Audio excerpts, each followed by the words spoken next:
So this time no, ma-share naman ako sa pulong sang Ginoo. Isa kadako naman nga pribilehiyo sa akon nga ginhatag sang Ginoo nga maka-share naman sa iya nga pulong sa sini nga aga. But before ako mag-start, mga moyo anay kita no, una gid nga i-acknowledge ang presensya sa Ginoo.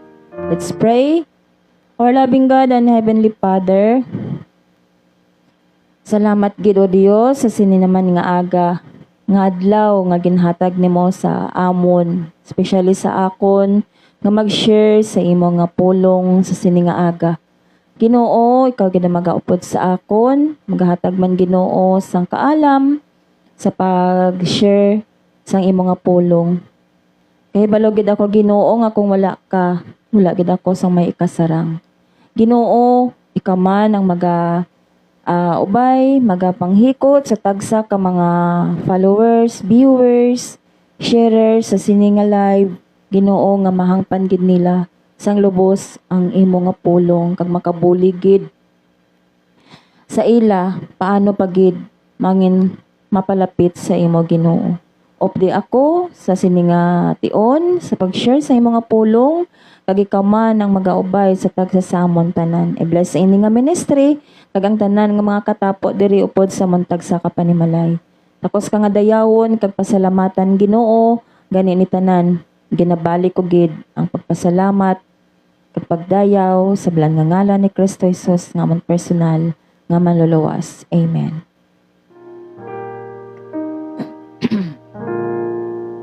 So, amen no, sa saliwat. Salamat gid sa Ginoo kag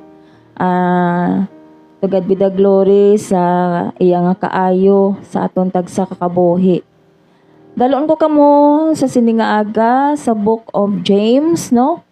James chapter 1 verse 23 to 24. Santiago kapitulo 1 bersikulo 23 hasta sa 24 no. Ang akon nga tema sa sini nga aga, ang pulong sang Dios kaangay sang espeho. So mabasa ta ini sa James chapter 1 verse 23 to 24 nga nagasiling,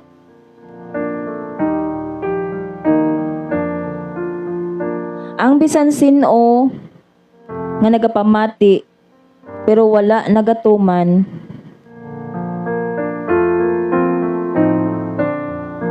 sang pulong sang Dios, pareho siya sang tao nga nagatan-aw sa espeho. Verse 24, kag pagkatapos niya nga makita, pagkatapos nga makita niya ang iya hitsura, naglakat siya kag nalipatanan niya dayon kung ano ang iya itsura. Sa amo ini no, ang aton nga pamalandungan sa sini nga aga, ang pulong sang Dios kaangay sa espeho. So nga ginpaanggid ini sa isa ka espeho. Di bala usual sa tawo kung paano niya makita ang itsura niya paagi sa espeho. Ginatanaw niya ini no, paagi sa espeho kung bala okay nang iyang itsura no, kung okay na ang iyang guya, kung wala sang higko. So paagi sina makita niya ang iyang nga itsura. Amo man sina no sa aton ang pulong sang Dios, amo man ina ang nagselbi nga espeho naton. Paagi sa pulong sang Dios, dira naton mahibaluan ang aton kabuhi, kung ano ang aton mga pangginawi. No? Paagi sa pulong sang Dios, dira naton mahibaluan ang aton nga kahimtangan, ang aton nga pagkabuhi. Ginakorek ang aton nga pagkabuhi paagi sa pulong sang Dios. Nga kung padayon kita nga naga-meditate sa pulong sang Dios, mangin mapuslanon gid ini para sa aton, no? Mapuslanon gid katama ang pulong sang Dios sa aton nga kabuhi. Kay kun wala ang pulong sang Dios, hindi naton mahibaluan kung ano ang aton ginahimo. Sala bala o kung husto. Kay hambal diri no sa 2 Timothy chapter 3 verse 16 to 17. Ang bug-os nga kasulatan ginsulat paagi sa gahom sang Dios. Kag mapuslanon sa pagtudlo sang kamatuoran, sa pagsabdong sang sala, no? Pagsabdong sang sala, pagkorek, manang buot silingon, no? Pagkorek sang sala. Sa pagtadlong sang sayop, kag sa pagtudlo sang matarong nga pagkabuhi. Sa amon na iya ang pulong sang Ginoo. Nasulat ini, ginsulat ang bug-os nga kasulatan paagi sa gahom sang Dios. Kag ini mapuslanon sa pagtudlo sa aton sa pagsabdong sang sala, sa pagtudlo sang kamatuoran, pagtadlong sang sayop, no? Kag paggiya pagtudlo sa aton sa pagkabuhi, sa matarong nga pagkabuhi. So amoy ning pulong sang Dios nga paagi sini mahibaluan naton kung ano ang aton kahimtangan, kung ano ang aton pagkabuhi. Pero kung wala naton ini ginameditate kag ginaaplikar sa aton kaugalingon, kaangay kita sa isa ka espeho, sa isa ka tawo nga naglantaw sa espeho. Nga pagkatapos nga makita niyang ihatsura, naglakat dayon, kag wala na. Malipatan na dayon. Kung hindi naton pag-imitate ang pulong sang Dios, manginwala sang pulos. Kung hindi kita matinumanon sini, no? Manginwala sang pulos ang pulong sang Dios. No? Kag anong ginhambal sa James chapter 1 verse 22?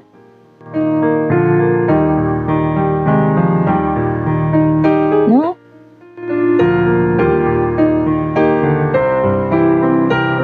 Hambal niya ang nagapamati lang, hindi lang hasta sa pagpamati, no? Hambal diri sa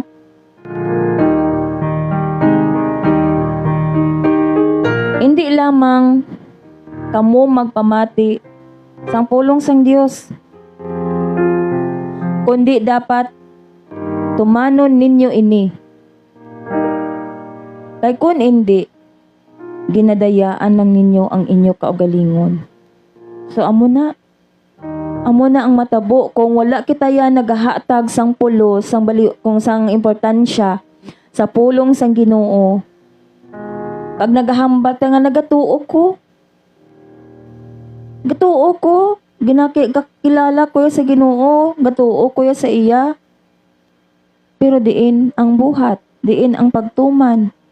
Kung masiling ka nga nagatuo ka, gasunod na dira ang pagkambyo. No? Di, kung wala sa may pagkambyo, ano ang ginhambal diri sa sininga verse? Kung wala sa may pagtuman, ginadayaan lang ninyo ang inyo kagalingon. So ginadayaan sa lang ang aton kagalingon nga kung ginahambal kita nga gatuo ko, akristohanon ko, pero wala man sa may pagkambyo. Padayon man sa gihapon kung ano ang mga ginawi nga ginhimo naton sang tion nga hindi pa naton kilala si Kristo.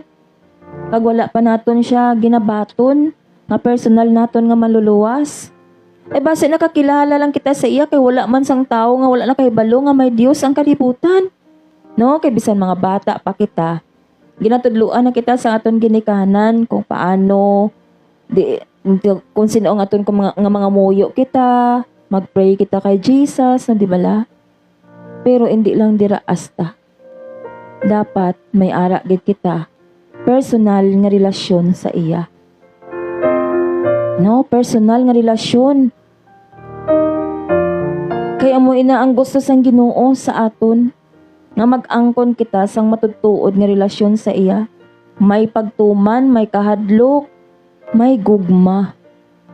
Di kung ginahigugma ta ang Ginoo, ginahigugma mo ang Ginoo, hindi mo siya gusto nga masubuan. Kung ginahigugma mo ang Ginoo, wala ka na sang iban pa nga alagaron. Wala ka na sang iban pa nga simbahon. Wala ka na sang iban pa nga kalingawan. Hindi ka na magkawili sa mga butang nga ari diri sa kalibutan. No? No?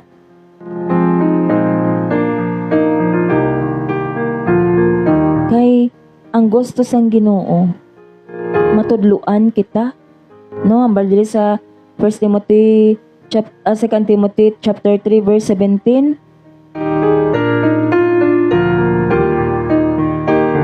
Agud nga ang tao nga nag-alagad sa Dios, matudluan sa paghimo sang tanan nga klase sang kaayuhan. Amo na iya ang gusto sang Ginoo nga mahimo naton, kag himuon naton. Matudluan kita sang tanan nga klase sang kaayuhan. Kag paano ta ina matun-an? Paagi sa iya nga pulong. Amo na nga ginpaanggi dinhi sa isa ka espeho. Kay amo ini ang aton nga nga talamdan nga ay sala gali. Kung wala ang pulong sang Ginoo, mahibaluan ay hanaton ang sala nga ginahimo naton. Makabalo ayhan kita nga malain na gali ang nahimo naton. Hindi naton mahibaluan kung husto o kung hindi ang aton ginahimo kung wala ang pulong sang Dios. Sige lang gali kita sang himo sa mga butang nga wala ta kabalo. Nagakasubo na gali ang Dios.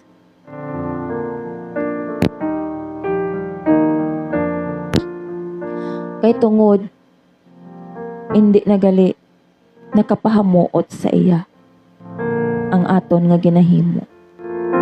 No? Wala kita nagasunod sa pagpanudlo sang Dios. Ano hambal niya? Nga kung ang tao wala nagasunod sa iya nga pagpanudlo, wala nagatuman, pareho lang sang isa ka tawo nga nagpatindog sang balay sa balas. No, nga pag-abot sang kusog nga ulan, nagbaha, kag nagbaskog ang hangin, natumba kag nawasak ini tungod balas ang gipantindugan, mahumok. Di agyan sang tubig nagaguba. Hindi pareho sa bato nga mabakod, mapag-on. Samo na nga ang isa ka tawo nga buang-buang nga nagpatindog sa iya nga balay sa balas, sa kahibalo siya nga balas ina, mahumok ina, isa lang nakapag sang ulan, madala ina. Gusto ko na amo sinang aton nga pagtuo. Isa lang kapag abot sa mga pagtilaw, nagakatumbalay na kay kulang sa pagtuo kag pagtuman sa kababot-on sang Dios. Masiling ka nga nagatuo ka, pero pag abot sa mga pagtilaw, nagbuya. Kag pag abot sa tion nga may mga butang, mga kagalanyat nga ra sa kalibutan, nag-upod. Kay nalingaw, diin na dira ang pagtuo. Kag diin na dira ang pagtuman. Sa mo na nga kung gapamati lang kita sa pulong sang Dios kag wala naton gina-apply sa aton nga kaugalingon. Kaangay gid ang tao sa isa ka tao nga nagatan-aw lang sang espeho nga ginatulok lang ang iyang itsura. Ang espeho amo man ina ang mangin ano sang tao kung paano niya makita ang iyang itsura. Hindi ba paagi sa espeho ginatan-aw sang tao ang iyang itsura kung okay na? Wala sang higko. No? Kaya kung wala espeho, hindi man makita sang tao ang itsura. Amo man na sa aton. Kung walang pulong sang Dios, hindi man naton mahibaluan ang aton pagkabuhi. Kung bala, nakapahamuot sa tubangan sang Dios. Kung bala, napahalipay naton ang Dios.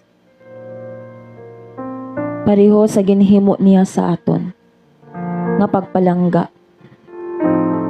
Espesyal kita sa tanan nga mga tinugan niya tungod kay ginahigugma niya kita. Amoy ng rason nga ginhalad niya ang iya kabuhi para sa aton tanan. Nga tani tagaan taman sang igtalupangod. Nga hindi naton pag-ibaliwala ang iya nga pulong. Kaya hindi kita pwede makabutig sa Ginoo. Kung ano ang pulong sang Dios, kung ano ang ginahambal niya, amo ina ang kamatuoran. Kung ano ang mga promesa nga ginhambal niya sa aton,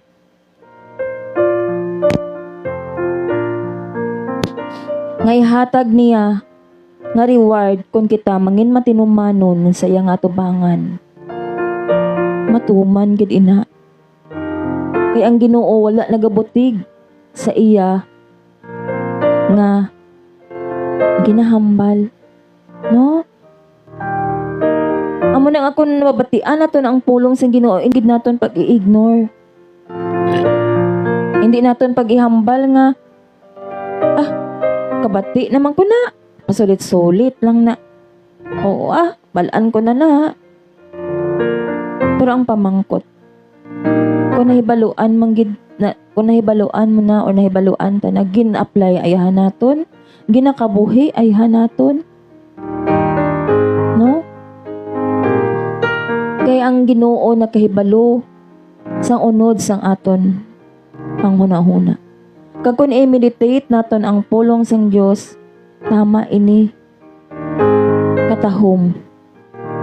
Kag ang pulong sang Dios, kung hatagan lang naton sang kahigayunan, kag buksan naton ng aton tagipusoon, magadulot ini, kag kaangay ini, sang espada, nga duha ang sulab, nga nagadulot sa aton kaugalingon. No? Hambal diri sa Hebreo chapter 4 verse 12. Ang pulong sang Dios buhi kagamhanan. Kag mas matalumpa sa espada nga duwa ang sulab. Nagadulot ini hasta sa kalab kag sa espiritu, kag hasta sa mga luta-lutahan, kag sa utok sang mga tulan.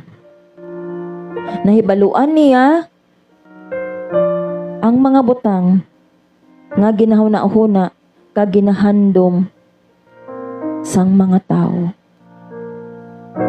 Hindi kita kapanago sa iyang atubangan. Nga bisan mahambal kita nga nagasalig kita, nagatuo kita, pero kulang gali. Pag-abot sa mga pagtilaw, nagaano pa kita, nagaalanganin pa kita. Grabe pa ang aton pamroblema. Maano na lang kita sino ang aton palapitan. Nalipat kita sa aton gamhanan nga Dios. Nga muna siya yung aton nga sarang nga mapalapitan. Hindi gid na magpaslaw sa aton. Kay kahibalo siya sa aton mga ginahuna-huna. Sa mga butang nga ginahandom naton, ginahandom sa aton tawhanon nga balatyagon, nga mo ina ang kongkisa ang makadala sa aton pakadto sa kalibutan kag palayo sa Ginoo. Kung sundo naton ang aton nga mga handom nga kung kaisa ang aton nga handom perti ina kasupog. Amo nang nagdadala sa aton palayo sa Ginoo, nga magbuya kita sa Ginoo. Kaya ang aton mga handom way na iya kaayawan. Handom lang na saya nga handom, kung pwede lang nga tanan nga gusto niya, maangkol niya na. Bisan sa ano nga bagay. Kaya wala na to natalupangdan nga galiin na tanan. Nakalapas na kita sa kabubuton sang Dios. Pero sa gihapon, ang Ginoo maayo, mapinatawaron. Amo na nga has sa subong padayon nga ginasangyaw ang iya nga pulong, ginashare sa bisan diin mabatian naton YouTube, Facebook, TikTok, sa mga radio station. Wala na sang rason nga masiling kang ay wag ko nakabati, wag ko nakabalo. Kay bisan diin ara na ang pulong sang Ginoo. O galing ang tao lang ang wala nagahatag sa importansya. Mas ginatagaan pa importansya ang iban nga mga bagay nga makalingaw kaysa sa pulong sang Ginoo nga muning pagtulunan kung paano kita magkabuhi nga matarong hasta sa pag-abot sang tion nga siya magabalik na kag magakuha sang iya pinili, masapuan kita nga matutom sa iya nga atubangan kun ginatagaan naton sang bili ang iya nga pulong, ginameditate naton kag gina-apply sa aton nga kaugalingon. Bisan ano pa naton ka makasasala, utod abyan. Ang Ginoo ya handa nga magpatawad sa aton. Ano hambal sang 1 John chapter 1 verse 9? Pero kung ituad ta sa Dios ang aton mga sala, masaligan siya sa pagpatawad sang aton mga sala. Kag sa pagtinlo sa tananta nga mga kalainan, himuon niya ini tungod nga matarong siya. No? So amen, katahom. Amula na dapat gali ang kinahanglan naton himuon. Ituad ta sa iyang aton nga mga sala, kag masaligan siya sa pagpatawad sini, sa pagtinlo sini. Tinluan niyang tanan ta nga mga kalainan nga ginahimo. Tanan ta nga mga kalautan nga sang time nga hindi pa naton siya lubos nga kilala. Kag subo nga nakakilala ka na sa iya, kag gusto mo na nga magsunod sa iya. Ituad tanan, isurrender tanan sa iya. Kay masaligan siya sa pagpatawad sini, kag pagtinlo sa tanan ta nga mga kalainan. Himuon niya ini, kay matarong siya. No? Matarong siya. Kag tungod sa iya nga pagkamatarong, sa iya nga pagkamahigugmaon, sa iya nga pagkamapinatawaron, ginhalad niya ang kabuhi sa cross. Agod kita tanan mahilway sa sala. Di inabalatanan ayhan aton na panghuna-huna kag ginpasalamatan sa iya pagpalansang sa cross. Agud hilwayon kita tanan sa sala nga kita tanay ang tawo tani dapat ang magatubang sini sa silot nga ginatubang niya kag ginako niya. Kay ang bayad sang sala kamatayon. Pero ang regalo sang Dios amo ang kabuhi nga wala sing katapusan kung kita nagatuo sa iya. No? Tungod sa bugay, tungod sa grasya sang Dios naluwas kita. Tungod sa iya nga gugma sa aton, naluwas kita. Naangkon naton ang kaluwasan. Ano lang ang himuon ta? Ano lang ang himuon mo? Bato na siya. Ngay mo personal nga maluluwas. Tuohi siya. Tun-i ang iya nga mga pulong. Pamatii ang iya nga mga pulong kag tumana. Agod. Maangkon mo ang promesa nga iya gin aman nga mo ang kabuhi nga wala sing katapusan. Kanami sang handom sang Ginoo para sa aton. Handom niya kita tanan makaangkon sang kabuhi nga wala sing katapusan, ang tanan nga mga tinugan niya kung pwede lang. Pero o galing ang aton gamahanan na Diyos matarong. Wala siya hindi siya malupit, no?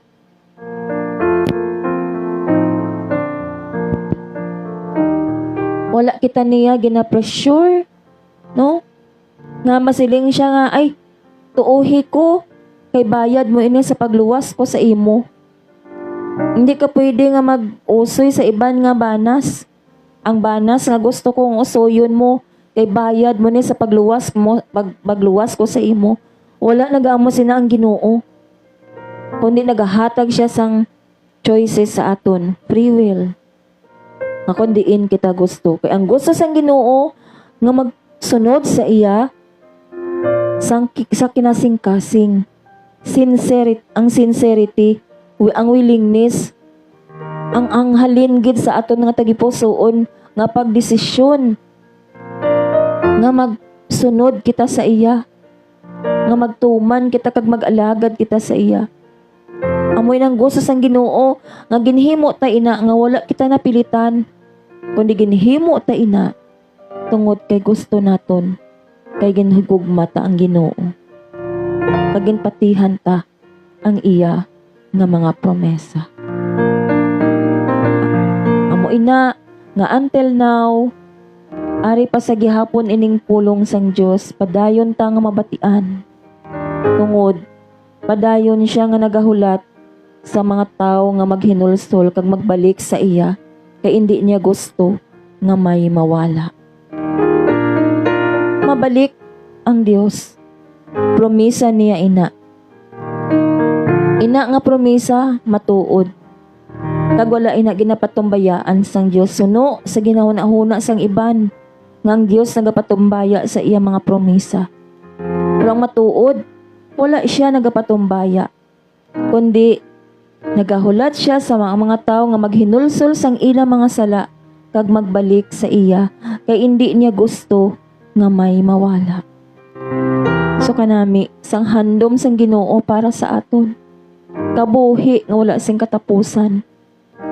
Ay nagaka-excited man kita sa sina nga kabuhi. Basta nakapokus lang kita subong sa kung ano nga aton nga nakita or na experience diri sa sini nga kalibutan samtang nagakabuhi pa kita. Kag magsiling nga birahan aton pangalipay, kay ari pa kita di sa kalibutan. Kay kung wala na kita wala na ina. No. Ang aton lang ina physical, ang aton lang ina nga lawas ang mapatay kag madula. Pero ang aton nga espiritu buhi ina nga magatubang kondiin ang aton destinasyon.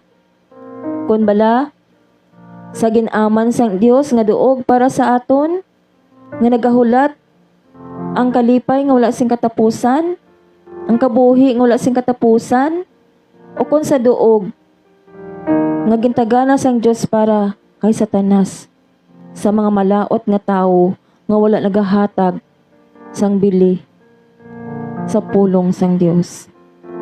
Nabisa nakabati na, wala nagapati, wala nagatuo.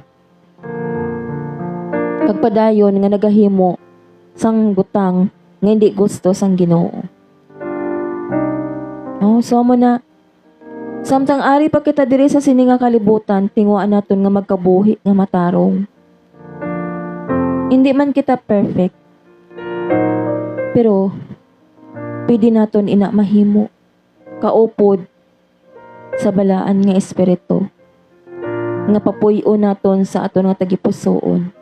Buksan naton ang aton tagipusoon, papuy-o ang naton ang balaan nga espiritu, agud siya ang magakontrolar, magalid sa aton nga kabuhi. Magasabdong sa aton kung makahimo kita sang sayop sa iya nga atubangan. Katahom sang sini nga pulong. No? Nga kung ang espeho, amo ina ang tanda kung paano naton makita ang hitsura kung makita naton kung may higko or okay na ang aton nga hitsura. Ang pulong sang Dios amo man ina ang aton nga espeho sa aton kaugalingon. Amo man ina ang makakorek sa aton pagkabuhi. Kung paano kita magkabuhi nga matarong kag ang pulong sang Dios amo ina ang maka-remind sa aton sa sala nga aton nga ginahimo. So amo ina nga kinahanglan gid naton magbasa sa balaan nga kasulatan. Kung sa diin dira nasulat ang pulong sang Dios nga among giya naton sa aton nga pagkabuhi. Kabay pa nga ini nakahatagid isang dako nga encouragement, challenge no sa tagsa sa aton, realization nga base ara ba sa aton kabuhi nga ginabaliwala naton ang pulong sang Dios pareho sa tao nga nagalantaw sang espeho sang iya itsura nga pagkatapos niya inilantawon maglakat kag wala na dayon. Hopefully nga hindi kita amo sina. Kabay pa nga hindi naton pag-ibaliwala ang pulong sang Dios nga mo ang mangin reminder sa aton nga pagkabuhi kung paano kita magkabuhi nga matarong kag matutom sa iya nga atubangan. No? Kabay pa nga ini dako gid nga mahatag nga pag remind sa aton, paggiya sa aton, kag makabulig kung paano pagit kita magpalapit sa Ginoo. Kabay pa nga paagi sining pulong sang Dios nga aton nga nabatian, amo ini ang mangin liabi nga mag-meditate na kita sang pulong sang Ginoo. Kaghatagan na sang importansya ang pulong sang Dios. Hindi na pag-i-ignore kundi nga pamatian kag i-apply sa kabuhi. Madamo gid nga salamat sa tanan nga mga nagapamati, naga-view, naga-like, kag naga-share sa sining live. Kabay pa nga ang Ginoo magpakamaayo gid sa aton tanan. Kag padayon kamo nga abang kag magapamati sa kada live sa sining tingog sang kaluwasan. Kakabay pa nga ini nga hilikoton ini nga ministry dako gid nga bulig sa tagsa-tagsa sa inyo kung paano pagid kamo makakilala sang lubos sa Ginoo kag gina-encourage gid namon sa amon nga kada live diri nga magbasa gid kag magpangamuyo. Amo lang gid ina ang aton mabakod nga armas, mabakod nga dalangpan ang Ginoo kag sa subong nga aton ginatubang nga kabudlayan.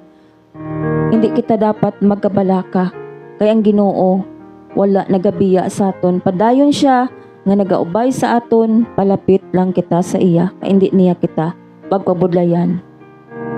Hambal niya sa 1 Peter 5:7, cast all your care upon him for he careth for you. So ang tanan nga mga kabudlayan, mga worries nga ra sa aton, itugyan naton sa iya kay siya ang magakabalaka man sa aton. As we close, let's pray. Our loving God and Heavenly Father, thank you gid Ginoo sa isa naman kakahigayunan na ginhatag nimo sa akon. Salamat sa isa naman kapulong nimo Ginoo nga na-share sa sini nga aga. Kabay pa Ginoo nga ikaw gid ang magapanguna, kag ikaw gid ang magapanghikot sa tagsang makabati. Kabay pa nga madamo pagkit sa makabati, kag makarealize na amo ini ang kamatuoran. Hindi namon dapat pag-ibiliwala ang imo nga pulong, dapat i-meditate namon ini. Agod nga paagi sini, ma-remind kami sa amon mga ginahimo kag sa amon pagkabuhi nga mangin matintumanon sa imo nga atubangan. Opdi Ginoo ang tagsa namon ka panimalay ni Brother Vic, panimalay ni Brother Ariel, ako kag sa amon man panimalay ni Brother Rome, ni Sister Joy, kag sa tanan nga mga viewers, followers, kag sharer sa sini nga live. Nakahibalo ikaw kung si sino ang kada isa nga nagabiyo kag magabiyo pa sa sini nga live. Ikaw gid ang magaubay man sa amon. Good health, guidance and protection sa tagsa sa amon tanan. Ikaw gid Ginoo ang magaubay sa amon. Kung wala ikaw, wala gid kami sang sarang nga mahimo. Salamat gid Ginoo sa imo dako nga gugma, kaayo kag katutom sa amon nga kabuhi. Ini tanan ginabalik ko gid ang pagdayaw kag pagpasalamat sa balang nga ngalan ni Kristo Jesus nga amon personal nga manluluwas. Amen.